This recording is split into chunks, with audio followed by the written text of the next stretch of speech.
Hi, welcome to my channel. నేను మీ భారతి. నా ఛానల్ని సబ్స్క్రైబ్ చేసుకున్న మీ అందరికీ నా ధన్యవాదాలు. నేను మీ దగ్గర నుంచి ఆశించేది ఒక చిన్న లైక్, స్టోరీ విన్న తర్వాత ఒక చిన్న కామెంట్. ఇంకా ఇలాంటి మరిన్ని చీకటి మిస్టరీలను తెలుసుకోవాలనుకుంటే వెంటనే నా ఛానల్ని సబ్స్క్రైబ్ చేసుకోండి. ఈ రోజు నేను మీకు ప్రపంచంలోని one of the most haunted place గురించి ఈ వీడియోలో చెప్తాను. అదే యార్క్టౌన్ మెమోరియల్ హాస్పిటల్. చాలా రోజుల తర్వాత ఈ హాంటెడ్ ప్లేస్ న్యూస్ లో మళ్ళీ హైలైట్ అవుతుంది. దానికి కారణం తెలుసుకోవాలంటే ఈ వీడియోని చివరి వరకు స్కిప్ చేయకుండా చూడండి. యార్క్టౌన్ మెమోరియల్ హాస్పిటల్ ఇది టెక్సాస్ లో ఉంటుంది. ఇది 1951లో ఫెలిసియన్ సిస్టర్స్ ద్వారా నిర్మించబడిన కేథలిక్ హాస్పిటల్. ఈ హాస్పిటల్ ని నిర్వహించిన వారందరూ కేథలిక్ నన్స్. ఈ హాస్పిటల్ దాదాపు 30,000 స్క్వేర్ ఫీట్స్ లో విస్తరించి ఉంటుంది. అందులో ఒక అడ్మినిస్ట్రేటివ్ ఆఫీస్, 2 ట్రీట్మెంట్ చేసే విభాగాలు, ఒక ప్రేయర్ రూమ్, ఒక బేస్మెంట్ మరియు అక్కడ పనిచేసే స్టాఫ్ కోసం సెకండ్ ఫ్లోర్ లో లివింగ్ క్వార్టర్స్ కూడా ఉండేది. 1986లో ఈ హాస్పిటల్ మూసివేశారు. అప్పటికే ఆ హాస్పిటల్లో 2,000కి పైగా మరణాలు సంభవించినట్లు రికార్డ్స్ లో ఉన్నాయి. వాటిలో కొన్ని న్యాచురల్ గా, మరికొన్ని అన్యాచురల్ గా అని రూమర్స్ ఉన్నాయి.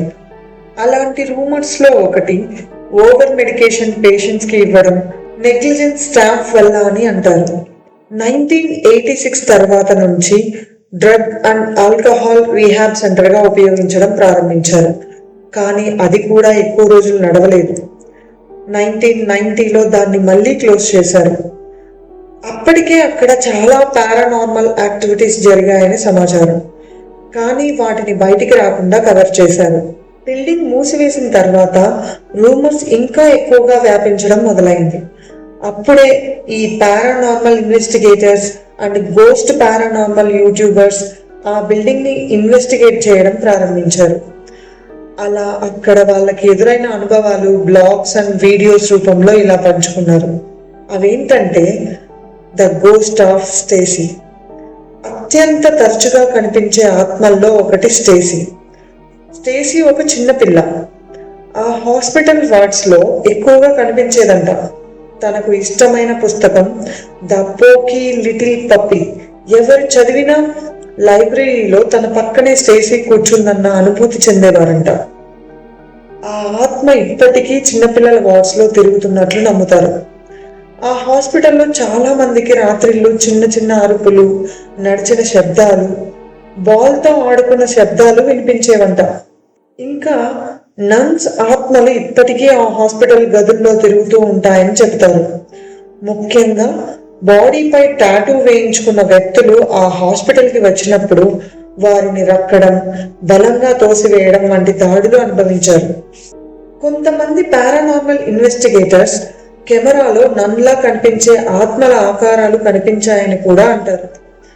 డగ్ రిచర్డ్ ఒక మెకానిక్ 1973లో ఆ హాస్పిటల్లో చనిపోయాడు. ఆ తరువాత అతని ఆత్మను చాలా మంది చూశారని చెప్పారు. అతను white shirt and blue jeans ధరించేవాడని, ఎక్కువగా బేస్మెంట్ దగ్గర కనిపించేవాడు అని. ఇంకొక విషాదకరమైన ఆత్మ పేరు టీజే. అతని పూర్తి పేరు ఎవరికీ తెలియదు. అతను ఒక డ్రగ్ అడిక్టర్. ఒకరోజు రాత్రి సహాయం కోసం వచ్చినప్పుడు ఎవరూ స్పందించలేదంట. అదే రోజు రాత్రి ఆ హాస్పిటల్ బ్యాక్ డోర్ దగ్గర చనిపోయాడు. అప్పటి నుంచి ఆ హాస్పిటల్ బ్యాక్ సైడ్ క్యారిడార్ లో మరియు బ్యాక్ సైడ్ డోర్ దగ్గర టీజే ఆత్మను చూశామని చాలా మంది చెప్తారు. అత్యంత భయంకరమైన కథల్లో ఒకటి హాస్పిటల్ బాయిలర్ రూమ్ లో జరిగిందంట. అక్కడ జంట హత్యలు జరిగాయని అంటారు. దానికి కారణం ట్రయాంగిల్ లవ్ స్టోరీ. 2 హాస్పిటల్ సిబ్బంది మరియు ఒక రోగి మధ్య జరిగిన ట్రయాంగిల్ లవ్ స్టోరీ అని, ఆ జంట హత్యలకు కారణమని చెప్తారు. ఇప్పటికీ ఆ గోడలపై ఆ రక్తపు మరకలు అలాగే ఉన్నాయంట. ఆ తరువాత 1990లో క్యూరియస్ ట్విన్స్ పారానార్మల్ అనే సంస్థ ఆ హాస్పిటల్ ని కొనుగోలు చేసింది. ఆ తర్వాత 1990లో క్యూరియస్ ట్విన్స్ పారానార్మల్ అనే సంస్థ ఆ హాస్పిటల్ ని కొనుగోలు చేసింది. ఆ సంస్థ ఎన్నో సంవత్సరాల పాటు paranormal investigation tours, horror events మరియు ఆ బిల్డింగ్ ని సినిమా వాళ్ళకు రెంట్కి ఇచ్చే పని చేసేవారంట. కానీ August 25, 2025 York town city official గా ఆ హాస్పిటల్ ని కంప్లీట్ గా మూసివేశారు. దానికి కారణం బిల్డింగ్ చాలా పాతదైపోయిందని, ప్రజల భద్రతకు ప్రమాదంగా మారిందని ప్రకటించారు. కానీ చాలా మంది నమ్మకం ఏంటంటే అది అసలైన కారణం కాదని. ప్రస్తుతం ఆ హాస్పిటల్ ఓనర్ అయిన క్యూరియస్ ట్విన్స్ పారానార్మల్ అనే సంస్థ ఆ బిల్డింగ్ ని టెక్సాస్ హిస్టారిక్ ల్యాండ్ మార్క్ గా తీర్చిదిద్దాలని చెప్పి ప్రభుత్వానికి విజ్ఞప్తి చేశారు. మళ్ళీ ఇంత భయంకరమైన హాస్పిటల్ ఓపెన్ అవుతుందా? అక్కడ పారానార్మల్ ఇన్వెస్టిగేటర్స్ కి ఇంకెన్ని అనుభవాలు ఎదురవుతాయో?